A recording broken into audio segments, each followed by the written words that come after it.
আজকে আমি আপনাদের সঙ্গে শেয়ার করব আমার অত্যন্ত পছন্দের একটি খাবারের রেসিপি।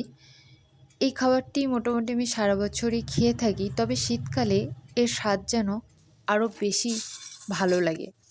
কারণ এই সময় শীতকালে নানা সবজি পাওয়া যায় এবং ইচ্ছে খুশি যে কোনো সবজি পাস্তাতে দেওয়া যায়। আমি আজকে পাস্তা রান্না করার জন্য প্রথমে পাস্তাটা সেদ্ধ বসিয়েছি। তারপর কড়াইতে পরিমাণ মতো তেল দিয়ে তার মধ্যে দিয়ে দিয়েছি আলু কুচি। তারপরে আলুটা একটু ভাজা হয়ে গেলে দিয়েছি গাজর কুচি। গাজরটা একটু ভাজা হয়ে আসলেই দিয়ে দিয়েছি বিনস কুচি। বিনসটা একটু ভাজা হলে দিয়েছি পেঁয়াজ কুচি। পেঁয়াজটা দিয়ে বেশ খানিক সময় ভেজে নিয়েছি।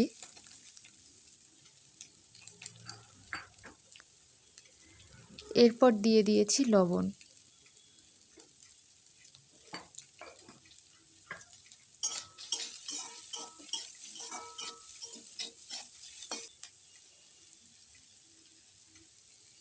তারপর দিয়ে দিয়েছি হলুদ।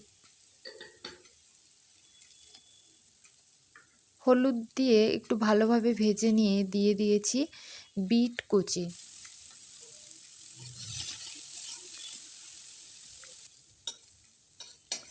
সব কিছু মোটামুটি ভালোভাবে ভাজা হয়ে গেলে তারপরে মাঝখানে দিয়ে দিয়েছি একটা ডিম। আমি আজকে হাঁসের ডিম দিয়েছি।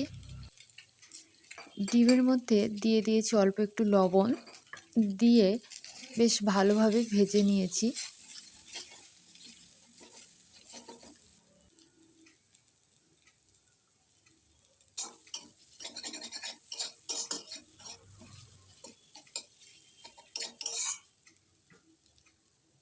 তারপর দিয়ে দিয়েছি কাঁচা লঙ্কা কুচি।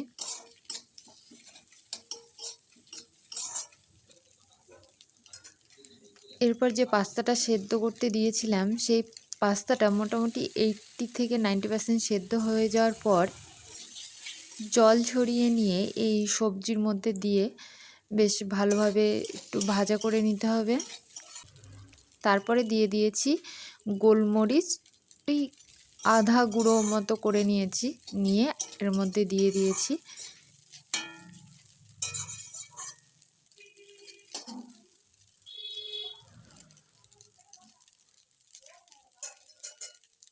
গোলমরিচ গুঁড়ো দিয়ে সব কিছু আরও কিছু সময় ভাজা করে নিতে হবে।